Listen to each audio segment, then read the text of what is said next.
बसे पुराने गांव भैरवपुर की गलियां हर रोज की तरह सुनसान हो चुकी थी। आसमान में हल्के बादल थे और ठंडी हवा के झोंके पुरानी हवेली की टूटी खिड़कियों से सनसनाहट पैदा कर रहे थे। गांव के लोग इस हवेली के पास से भी नहीं गुजरते थे। कहते हैं यहां अजीब अजीब आहटें सुनाई देती है, जैसे कोई अनदेखा इंसान आसपास घूम रहा हो। रीना अपने दोस्तों के साथ गांव घूमने आई थी। सबने मजाक मजाक में कहा, चल रीना, तू तो बहुत बहादुर बनती है। अगर सच में हिम्मत है तो फिर हवेली के अंदर चल। मुझे किससे डर लगेगा? भूत वूत जैसी कोई चीज नहीं होती। रीना अकेली हवेली के अंदर चली गई। टॉर्च की रोशनी टूटी दीवारों पर पड़ते ही डरावनी परछाइयां बनने लगी। वो चौंक कर पलटी। वहां कोई नहीं था। शायद मेरे दोस्तों ने मजाक किया होगा। लेकिन अगले ही पल उसने टॉर्च की रोशनी में देखा, दीवार पर उसके अलावा एक और परछाई हिल रही थी। रीना की सांसें तेज हो गई। उसने धीरे से पुकारा, कौन है वहां?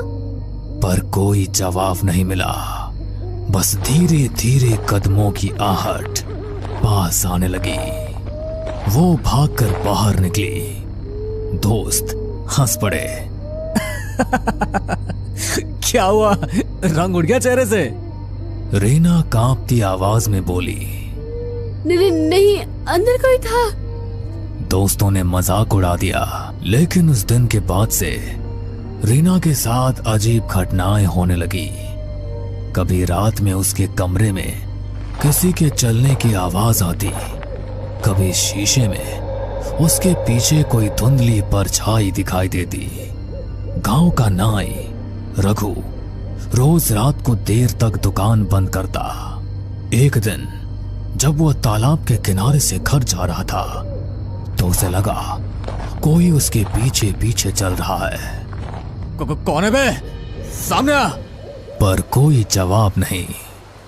वो तेज कदमों से चलने लगा, लेकिन नाहट भी उतनी ही तेज हो गई। अचानक उसके सामने एक सफेद साया खड़ा हो गया। आंखें गहरी हरी चमक रही थी। रघु, तेरा समय आ गया है, तू बच नहीं पाएगा। रघु जोर से चिल्लाया और भाग खड़ा हुआ। अगले दिन गांव वालों ने देखा रघु पागल सा हो गया था। वो बार बार कहता, आहट मुझे ले जाएगी, आहट मुझे ले जाएगी। अनिरुद्ध गांव के स्कूल में मास्टर था। वो भूत प्रेत में विश्वास नहीं करता था। लेकिन एक रात जब वो हवेली के पास से लौट रहा था तो उसने साफ साफ सुना जैसे भारी जूतों की आवाज उसके पीछे से आ रही हो। अरे ये कैसी आवाज है? यहां तो कोई और नहीं है। वो मुड़ा, लेकिन पीछे सिर्फ खाली सड़क थी। फिर अचानक उसके कान में किसी ने फुसफुसाया, तू बच नहीं पाएगा। रीना, रघु और अनिरुद्ध तीनों अलग अलग लोग थे, लेकिन सबने एक ही चीज महसूस की और वो थी आहट। गांव में धीरे धीरे डर फैलने लगा। लोग कहने लगे कि हवेली में दबे किसी रहस्य की वजह से ये सब कुछ हो रहा है। गांव भैरवपुर में अब हर कोई हवेली का नाम लेते ही सिहर उठता। रीना का चेहरा अब पीला पड़ चुका था। रघु पागलपन की हद तक डर चुका था और अनिरुद्ध मास्टर भी अब रात को अकेले निकलने से कतराने लगा था। लेकिन ये डर यहीं नहीं रुका। सविता रोज रात को अपने आंगन में तुलसी को दिया जलाती थी। उस रात भी उसने वैसा ही किया, लेकिन जैसे ही दिया जलाया उसे लगा मानो आंगन में कोई खड़ा है। कौन है वहां? अंधेरे में कुछ भी नहीं दिखा, लेकिन हवा का एक तेज झोंका आया और दिया बुझ गया। सविता ने माचिस जलाई, तभी देखा आंगन के कोने में एक औरत खड़ी थी, काली साड़ी में, बाल बिखरे हुए। हे भगवान! वो औरत धीरे धीरे आगे बढ़ी और उसके कान में फुसफुसाई, आहट सुनो, आहट सुनो, तुम्हें कोई लेने आ रहा है। सविता चीख पड़ी। घर वाले दौड़े, लेकिन वहां कोई नहीं था। अगर यहां कोई आत्मा है तो आज मैं उसे शांति दूंगा। वो मंत्र पढ़ने लगा। तभी हवेली की सीढ़ियों पर धीमे धीमे कदमों की आवाज आई। कौन है वहां? कोई जवाब नहीं, लेकिन अचानक उसके सामने लोहे की जंजीर अपने आप हिलने लगी। मोहन घबरा गया, लेकिन हिम्मत करके मंत्र पढ़ता रहा। तभी दीवार पर खून से लिखा उभर आया, आहट से बचना नामुमकिन है। मोहन के हाथ से माला गिर गई। वो भागते भागते गांव लौटा। ये जगह अशुभ है, वहां कोई अनदेखी शक्ति है। अमर गांव और कस्बे के बीच बस चलाता था। एक रात उसकी बस में कोई भी यात्री नहीं था। बस सुनसान सड़क से गुजर रही थी। अचानक उसने देखा बस की पिछली सीट पर कोई बैठा है। उसने शीशे में देखा सफेद कपड़े पहने एक आदमी, जिसका चेहरा धुंधला था। अरे कौन है? टिकट तो लो। कोई जवाब नहीं। अमर बस रोककर पीछे गया। सीट खाली थी। वो लौटकर ड्राइवर सीट पर बैठा। तभी उसके कान में आवाज आई, बस चलते रहो, आखिरी मंजिल तो मेरे पास है। अमर की हालत खराब हो गई। उस दिन के बाद उसने रात में बस चलाना ही छोड़ दिया। गांव वालों की दहशत सुनकर पुलिस ने जांच के लिए डीसीपी अरविंद को भेजा। अरविंद बहुत तर्क संगत इंसान था। भूत प्रेत की बातों पर हंसता रहता था। अरे ये सब अंधविश्वास है, मैं खुद हवेली जाऊंगा और देखूंगा। रात को वो टॉर्च लेकर हवेली पहुंचा। दीवारें खंडहर हो चुकी थी, लेकिन अचानक सीढ़ियों पर भारी कदमों की आहट गूंजी। रुको, कौन है वहां? उसने टॉर्च जलाई। सामने कोई भी नहीं था, लेकिन अगले ही पल उसे लगा जैसे किसी ने उसके कंधे पर हाथ रखा हो। वो पलटा, वहां सिर्फ हवा थी। फिर उसने कानों में साफ सुना, तू सच जानना चाहता है तो तहखाने में उतर। अब तक अलग अलग लोगों ने अलग अलग तरीके से आहट सुनी थी। सब घटनाएं अलग अलग थी, लेकिन एक ही बिंदु पर जाकर जुड़ती थी, आहट। मुझे लगता है हवेली में कुछ राज छिपा है। जब तक पता नहीं चलेगा, ये सब हमें चैन से नहीं जीने देंगे। अरे तू पागल हो गई है क्या? तू फिर से वहां जाना चाहती है? हाँ, अगर सच्चाई सामने नहीं आई तो यह आहटें हमें ऐसे ही डराती रहेगी। गांव भैरवपुर अब दहशत का पर्याय बन चुका था। लोग रात को घर से बाहर निकलना बंद कर चुके थे। हर कोई वही सुनता, धीमे कदमों की आहट। रीना का डर अब जिज्ञासा में बदल चुका था। उसने तय किया कि वो हवेली के तहखाने तक जाएगी, लेकिन अकेले जाना मुमकिन नहीं था।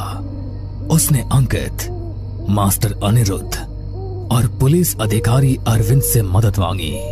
हमें सच का पता लगाना होगा, वरना ये आहटें हमें जिंदा खा जाएंगी। ठीक है, मैं पुलिस वाला हूँ, पीछे हटना मेरे बस का नहीं। चलो आज रात तहखाने में उतरते हैं। रात के 12 बजे चारों लोग हवेली पहुंचे। अंदर सन्नाटा ऐसा था कि अपने दिल की धड़कन तक सुनाई दे रही थी। अचानक सीढ़ियों पर वही आवाज गूंजी। रीना का हाथ कांपने लगा। अरे डर मत, हम सब साथ हैं ना। सब लोग तहखाने की तरफ चलो।